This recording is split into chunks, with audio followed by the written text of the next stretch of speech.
connected with people. Right. And it changed everything for Canterville. It changed my conception of how long I could carry stories without losing people. But more importantly for the country, it changed everything, because before this, I was one of the sole voices of dissent against the Bush administration, against their abuses, against their lies. And every time I would publish something like that, I would receive dozens and dozens of angry, like hate-filled screeds from readers.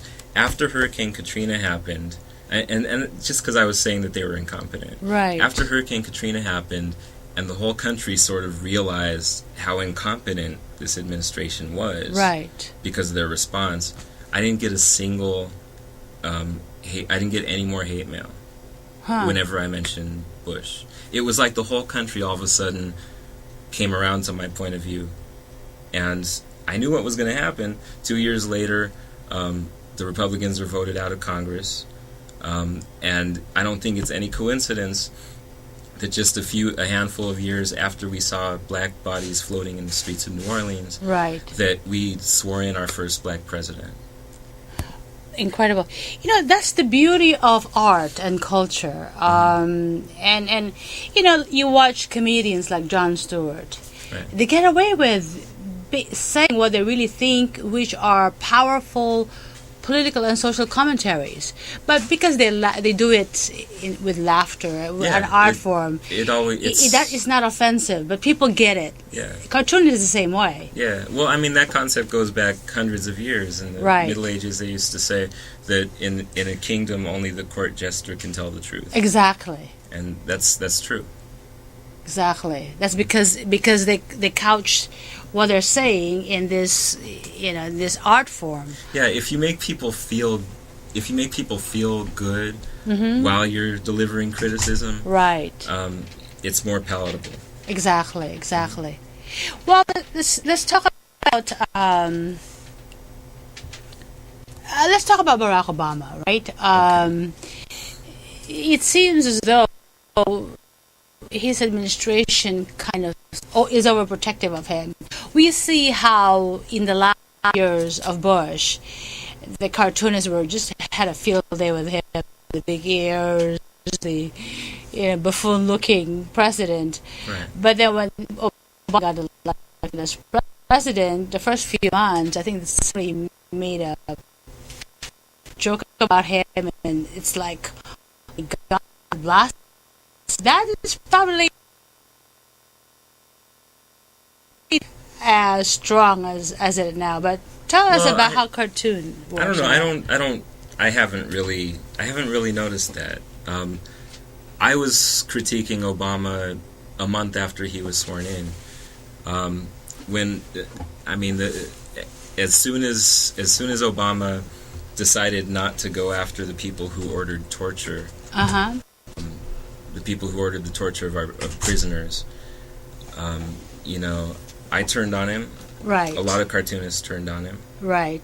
And it's just that it's not as easy to pick on Obama, because with the Bush administration, there were flat out lies. There were the most absurd things being handed to us on a silver platter.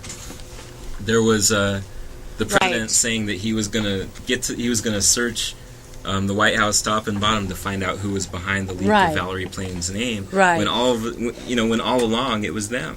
There was the Florida debacle. There were 50-something thousand black people disenfranchised that allowed him to win the election. There were all these enormous controversies at the start of his administration that lent themselves to harsh critique. And there was also, just on a humorous standpoint, there was the fact that he couldn't say the word nuclear. There was the fact that he put on this really folksy demeanor that, he wasn't born like that. He decided to move to Texas in his 20s and learn how to move brush around and called himself a rancher. And I saw the movie Howard and Kumar. I remember that movie when he was stoned, and that was so funny. But I mean, there aren't too many easy comedic angles with Obama. Right. He's intelligent. Yeah, exactly. Yeah, right, right. And what he's doing, the only critiques people have of him is that he's a socialist or he's a Muslim, and none of those are true. Okay, now let's see some of your works now. Sure. Great. So,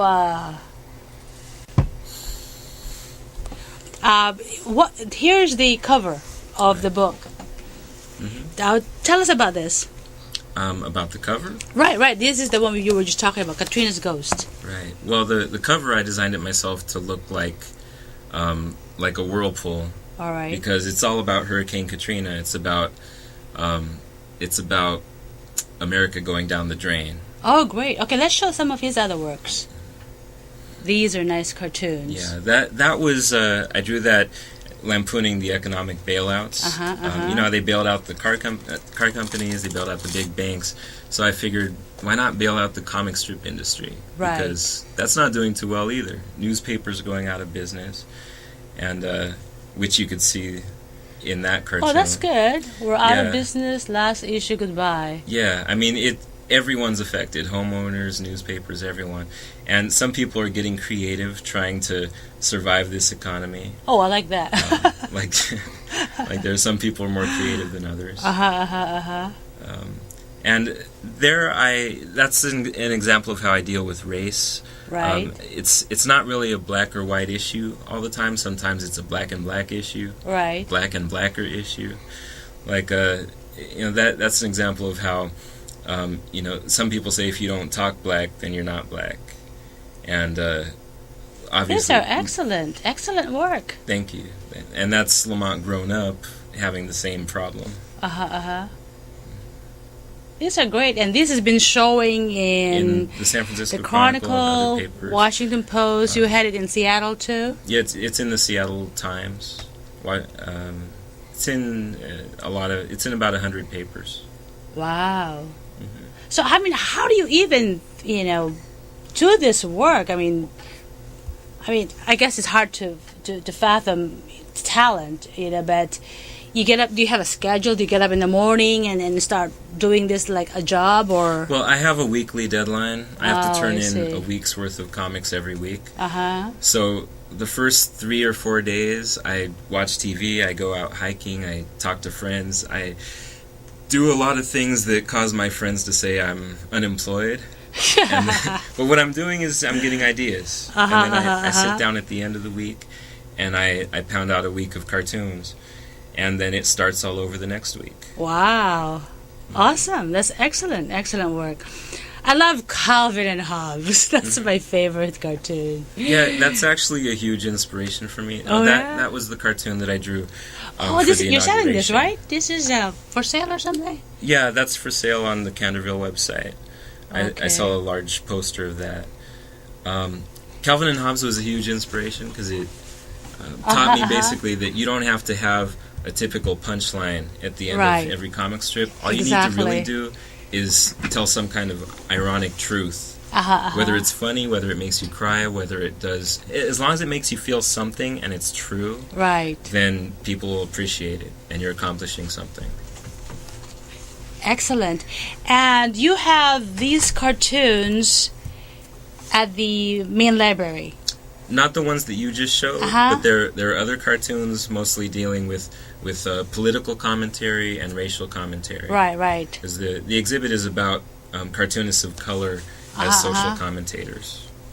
Excellent. Because most people are used to just Doonesbury and Bloom County, two like middle-aged white guys pontificating on the world's problems. Right. And they don't realize that plenty of other people have opinions too. Exactly. Now let's see. Your wife has you and your wife have some kind of collaboration going on, right? Does she write or? No. Ex. Oh, your ex. Okay. Right. Yeah. She's one of the inspirations for the Susan Garcia character. Oh, okay. All right. She used to translate the comic strip into Spanish. Oh, wow. That's for excellent. Spanish newspapers. Excellent. Yeah. But unfortunately, and this really ticked me off, the Spanish newspaper